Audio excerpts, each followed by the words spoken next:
Start by adding a circle. Then I'll extrude the edges and model the shield.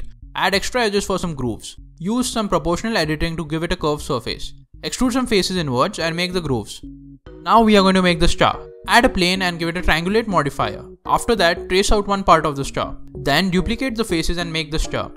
Press I to insert each face and then extrude it. Wrap the star around the shield by using some proportional editing. Now it's time to make some materials. I'm going to use my scratch metal shader. Also add some dirt and scratches. And don't forget the bump.